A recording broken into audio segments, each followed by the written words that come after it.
Saudamos todos os irmãos e irmãs, amigos e amigas, com a graça e a paz do Senhor Jesus. Novamente estamos juntos para estudarmos a Palavra de Deus. Ficamos agradecidos a Deus por Ele nos conceder este dia de vida e estes momentos para estudarmos a Sua Palavra. Ficamos agradecidos a todos vocês que estudam conosco a Bíblia diariamente, todos vocês, onde quer que se encontram. Sabemos que todos têm suas lutas, seus problemas, necessidades, mas temos a esperança de nos encontrarmos com o Senhor Jesus face a face muito em breve. Continuemos firmes estudando a Palavra de Deus e com certeza Ele nos dará a vitória. Agradecemos a todos vocês que nos escrevem, dizendo de onde acompanham os estudos. Queremos hoje aqui mandar um alô especial para Irani, lá de Ipatinga, Minas Gerais, está aniversariando. Parabéns, Irani. Que Deus lhe conceda muitos anos de vida, e também para o esposo Eli Alves. Que Deus os abençoe. Daniel Nunes e a esposa Aparecida são de Campinas, em São Paulo. Sara Santos é de Valinhos, em São Paulo. Castilho Luiz é de Sorocaba, São Paulo. Apolônia é de Guarapari, no Espírito Santo.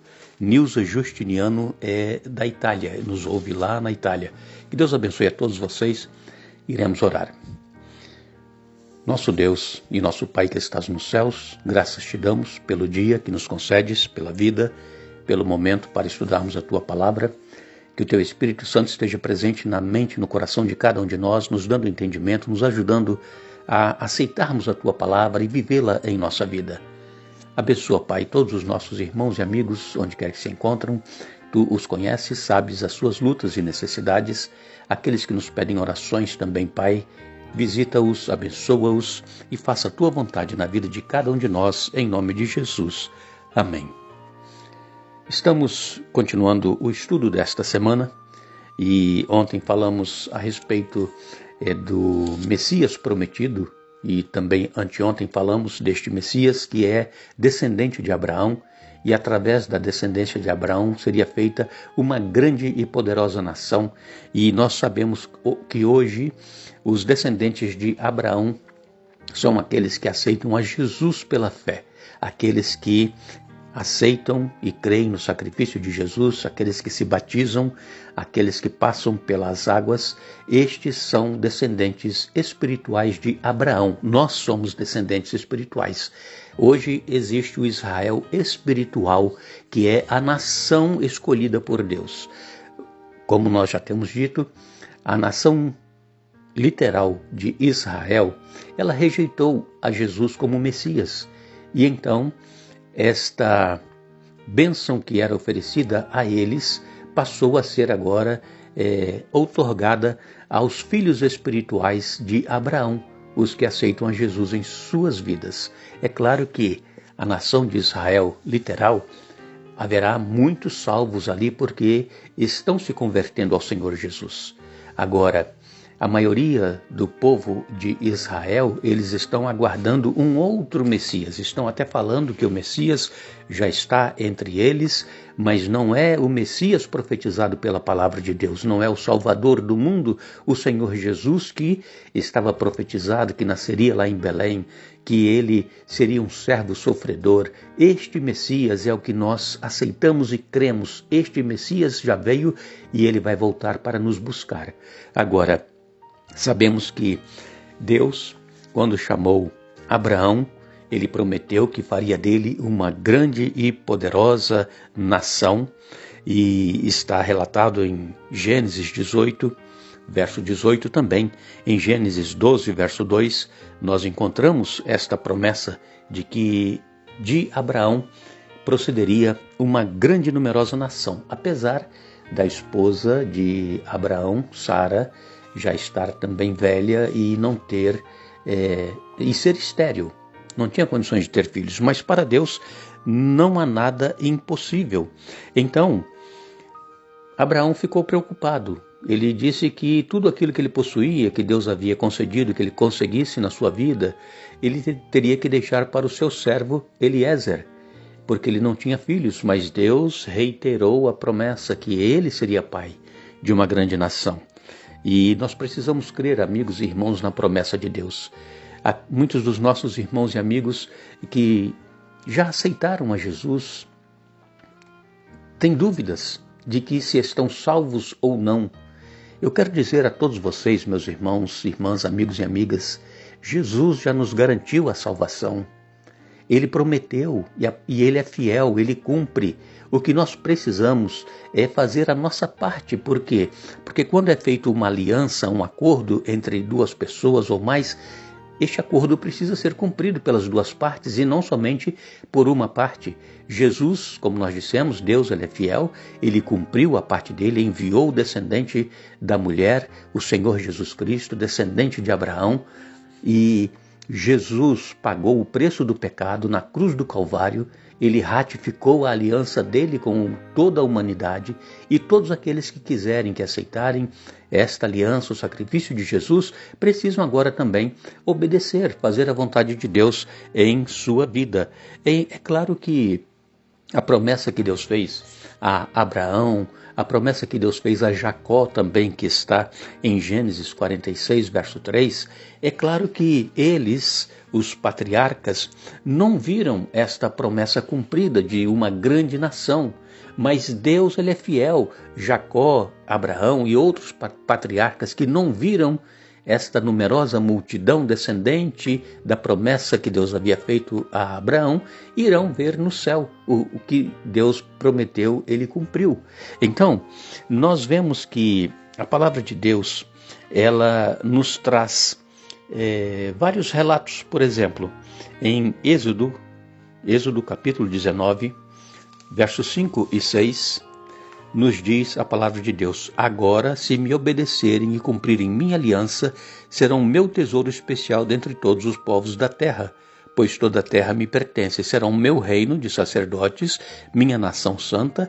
Essa é a mensagem que você deve transmitir ao povo de Israel. Deus aqui estava falando para Moisés o que ele deveria transmitir para aquele povo que estava agora ali no deserto, indo rumo a Canaã, que Deus havia prometido dar a eles a terra que manava leite e mel. Então, agora, se me obedecerem e cumprirem a minha aliança, aqui está. Nós, quando somos chamados por Deus e nós aceitamos a aliança que Ele fez conosco, nós precisamos cumprir, obedecer aquilo que Ele requer de nós. Nós não seremos salvos, amigos e irmãos, em nossos pecados e delitos. Nós seremos salvos dos pecados. Quando nós aceitamos a Jesus, nós temos os nossos pecados perdoados.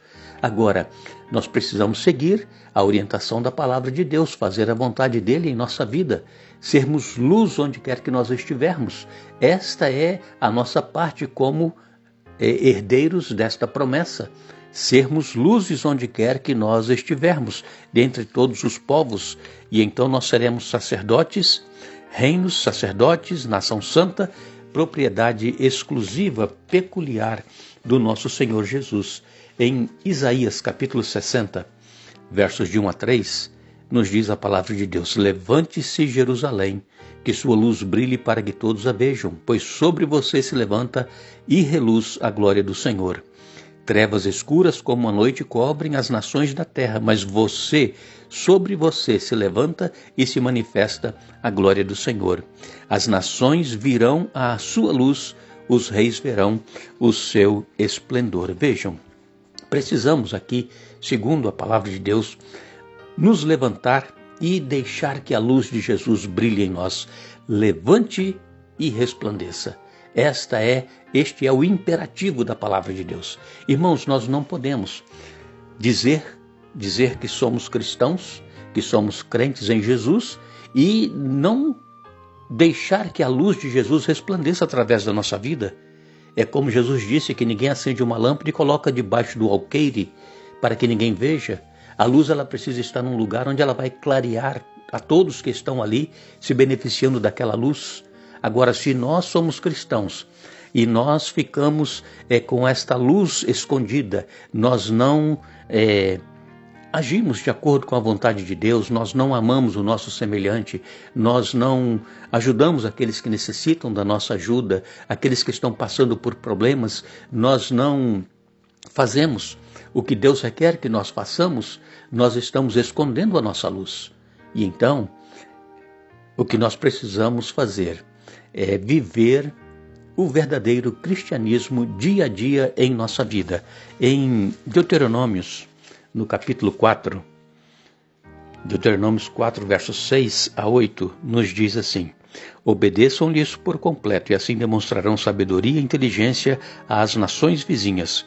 Quando elas ouvirem estes decretos, exclamarão: como é sábio e prudente o povo dessa grande nação!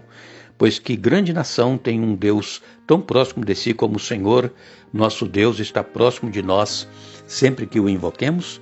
E que grande nação tem decretos e estatutos tão justos quanto este conjunto de leis que hoje lhes dou? Fiquem muito atentos. Cuidem para que não se esqueçam daquilo que viram com os próprios olhos. Não deixem que essas lembranças se apaguem de sua memória enquanto viverem. Passem-nas adiante a seus filhos e netos. Então, aqui está a ordem de Deus. O povo de Israel precisava fazer com que as nações vizinhas conhecessem o verdadeiro Deus. Mas o que aconteceu foi que eles se corromperam com as outras nações, se misturaram com elas, se casaram os filhos de Deus com os filhos dos homens, e isso trouxe opróbrio para o povo de Deus. E então, esta mensagem também é para nós hoje, que as pessoas que estão ao nosso redor possam ver, através da nossa vida, que nós temos um grande Deus, um Deus que cumpre as suas promessas, um Deus que atua na vida daqueles que lhe obedecem, que lhe são fiéis, porque conforme diz aqui, Deuteronômio 4, 6 a 8, obedeçam-lhes por completo. Então nós precisamos obedecer a Deus em tudo. Não é somente obedecermos aquilo que nós achamos que nós deveremos obedecer. Temos que pagar um preço. Nós temos que nos sacrificar por Jesus, porque Ele se sacrificou por cada um de nós. Ele morreu pelos nossos pecados.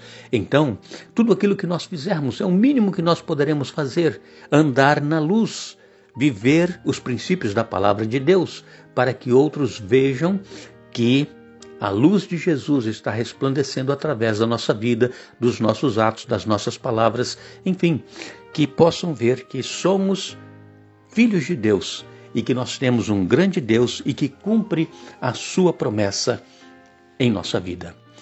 Nós agradecemos a vocês que estiveram novamente conosco hoje, estudando a palavra de Deus. Voltaremos amanhã, se Deus assim nos permitir, dando sequência ao estudo, mas não nos esqueçamos. Farei com eles aliança eterna, jamais deixarei de lhes fazer o bem. Jeremias 32, verso 40. Que Deus nos abençoe.